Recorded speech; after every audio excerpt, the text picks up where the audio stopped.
Bienvenue à tous. Le Togo se prépare pour aller aux urnes. Les élections législatives et régionales se profilent à l'horizon. Un double scrutin qui doit se dérouler dans le calme. C'est le vœu du gouvernement et ses partenaires. Et c'est dans ce contexte que le mouvement Togo Uni veut jouer sa partition. Le MTU sensibilise la population à la paix et à la non-violence. Son président est notre invité sur ce plateau, Maître Emmanuel Pognon. Merci d'avoir répondu à notre invitation. C'est un plaisir. Vous êtes à la tête du mouvement Togo Uni. Alors, dites-nous, pour commencer, en quoi sa création était-elle importante pour vous? Bien sûr, comme vous le savez très bien, le mouvement Togo Uni, c'est un mouvement qui rassemble tous les Togolais derrière une vision donnée. Et cette vision, c'est la vision aujourd'hui du chef de l'État.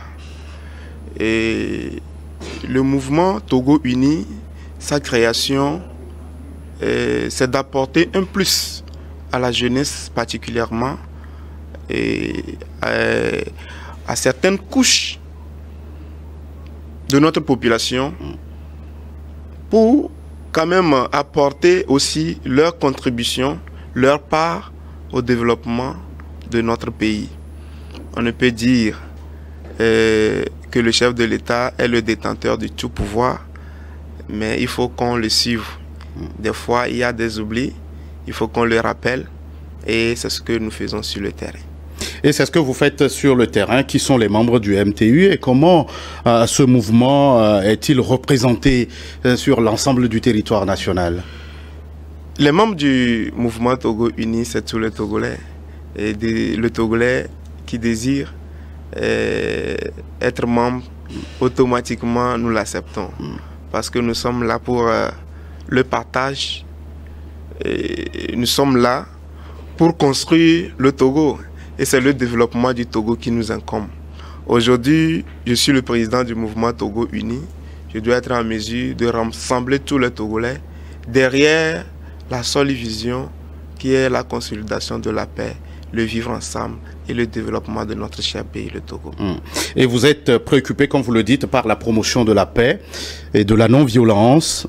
Que faites-vous dans ce sens maintenant? Sincèrement, c'est un comportement, la paix, le vivre ensemble.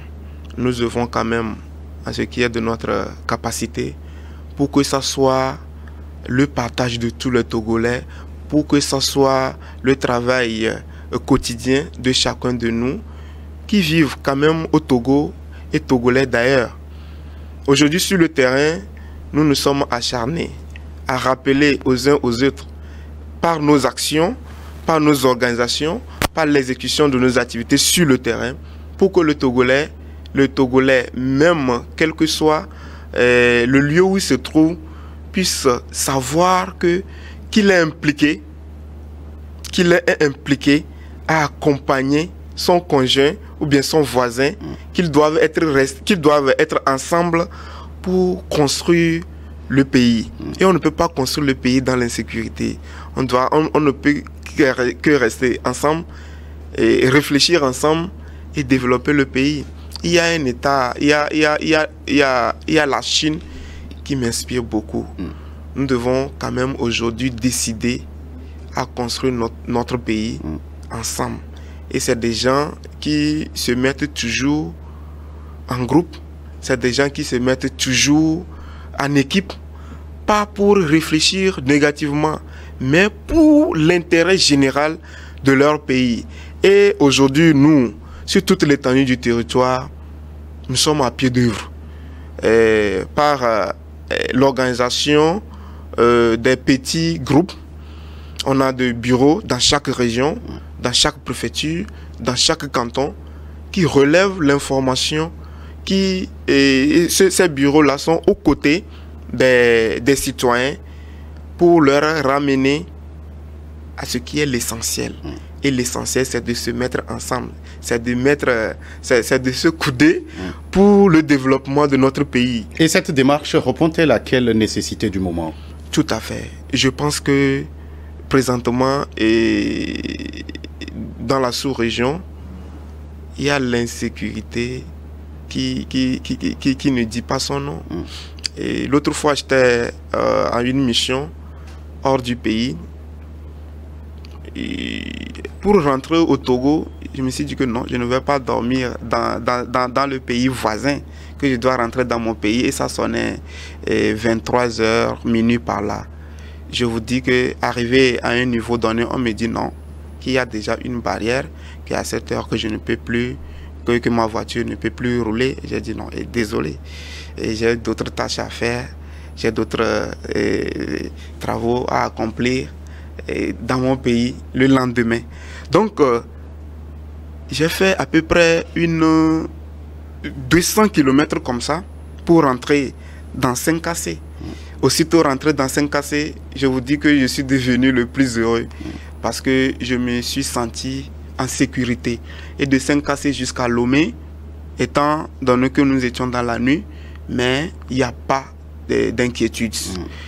Dans la nuit profonde, je profite de l'occasion quand même pour féliciter nos forces de sécurité, nos forces d'ordre de sécurité. Ils font vraiment du bon boulot. Quels que soient les points de checkpoint arrivés, ils sont toujours là, debout. Ils font leur travail, quel que soit l'heure.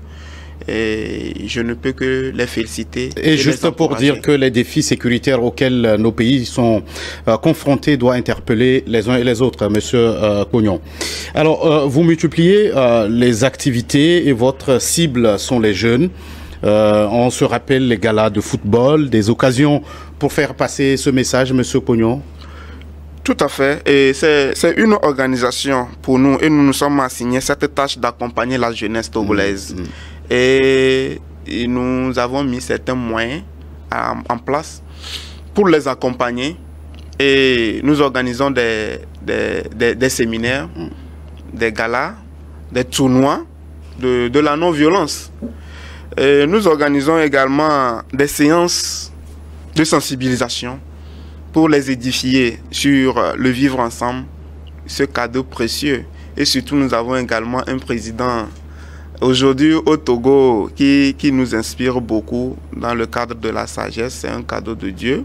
Nous devons quand même reconnaître ça au premier abord et réfléchir sur les perspectives à venir, comment faire pour consolider ces acquis. Donc nous sommes avec la jeunesse sur plusieurs aspects, mais la paix n'a pas de prix. Pour le moment, c'est notre mot d'ordre sur le terrain. Et avant les scrutins, surtout ces du scrutin qui sont les élections législatives et régionales sur le terrain, nous prouvons quand même aux uns aux autres qu'il n'y a pas un cadeau plus cher que de consolider cette paix que nous avons maintenant, que de rester en harmonie et quand même avec une vision sécuritaire pour aller à ces élections.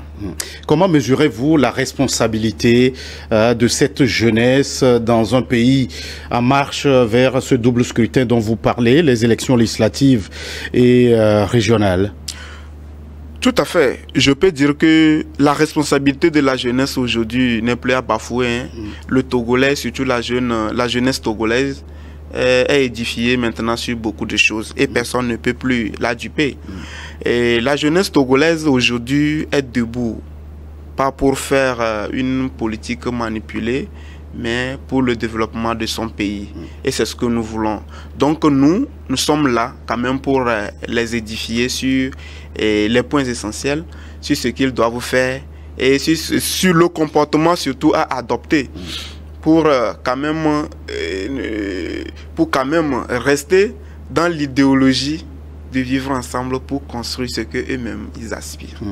Combien de localités comptez-vous parcourir ou toucher par votre campagne de sensibilisation aujourd'hui? Présentement, nous avons ciblé 96 zones et nous sommes déjà dans les quarantaines. Et avant-hier, nous étions dans les lacs. On était déjà à Kpalimé, dans le Yotor, de part et d'autre. Et ce week-end, le vendredi, nous serons à Sokoré.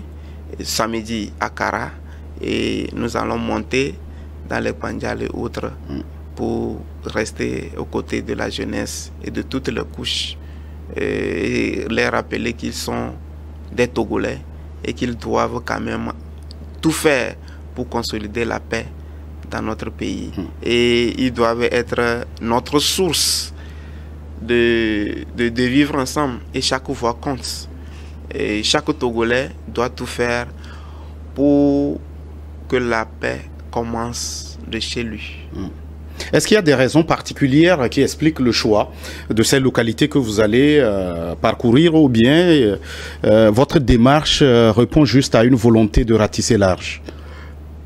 Bon, en ce qui concerne le choix des zones ciblées, je pense que nous maîtrisons bien notre pays.